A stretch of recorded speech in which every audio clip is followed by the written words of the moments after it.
मुनिराज क्या ऐसा हुआ कि इतना भावों में परिवर्तन आ गया।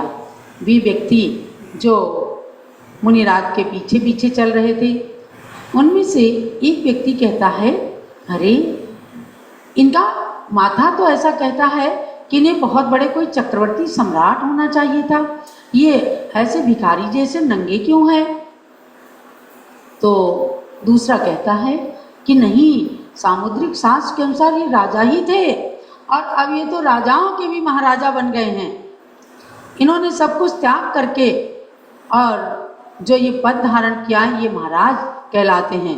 तीसरे ने कहा, अरे क्या, ये तो बड़ा स्वार्थी व्यक्ति है। इसने अपने छोटे से बालक को राज तिलक कर दिया, मंत्रियों के जुम्मे छोड़ दिया और उनसे कही आया कि बड़ा हो तो इसे राज सिंहासन पर बिठा देना। मंत्रियों ने उसके साथ बदसलूकी की और उसको कष्ट देना प्रारंभ कर दिया। उसको जेल में बंद करके रखा है और खुद राज सिंहासन का सुख भोग रहे हैं। तो कितना स्वार्थी व्यक्ति है। अब मुनिराज ने तीनों की बातें सुनी। उनके मन के अंदर विकल्प आ गया, मैं कितना समझा करके आया था, मेरे मंत्री कितने नमक हराम निकल गए और इनको तो मारना चाहिए, अपने पुत्र को किसी तरह छुड़ाना चाहिए। ऐसी भावना आते ही फिर वे आहार के लिए नहीं गए और आकर के ध्यान में बैठ गए।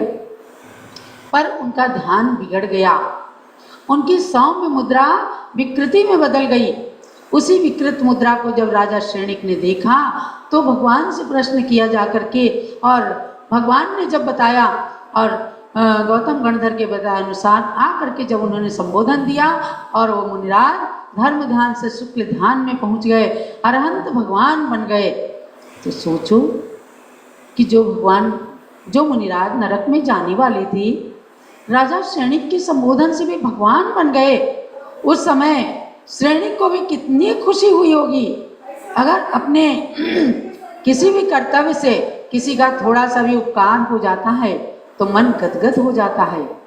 और श्रेणिक महाराज ने कितना पुण्य संपादित किया, एक मुनिराज को संबोधित करके उन्हें अरिहंत परमेष्ठी बना दिया। यही सब पुण्य तो उन्होंने अर्जित किया और तीर्थंकर प्रकृति का बंद कर लिया। आगे आने वाले काल में, सुनो सब लोग, आगे आने वाले चतुर्थ काल में वह राजा श्रेणिक इसी अयोध्या के अंदर महापद्म नाम के प्रथम तीर्थंकर के रूप में जन्म लेंगे। जलो भावी तीर्थंकर महापद्म भगवान की। ये समोसरण की विशेष चमत्कार की बात है। ऐसे न जाने कितने चमत्कार हुआ करते थे। राजा श्रेणिक ने आकर वापस समोसरण में बताया, भगवान हमने उनको कहा आपके अनुसार और वो तो नरक जाने से बच गए और उनकी गंधकुटी बन गई और वो भगवान बन गए। तो उस समोसरण की बातें आप 7 दिन से लगातार सुन रहे हैं। जगह जगह समोसरण की रचनाएं बनाई जाती हैं और जहाँ नहीं भी बनी है तो ये जिन मंदिर जो हैं ये समोसरण की रचना के प्रतीक ही हैं। क्योंकि इन जिन मंदिरों में जाकर दर्शन करके भव्यजन सम्यक दर्शन की प्राप्ति करते हैं। भगवान के दर्शन से सम्यक दर्शन आत्मा में उत्पन्न होता है।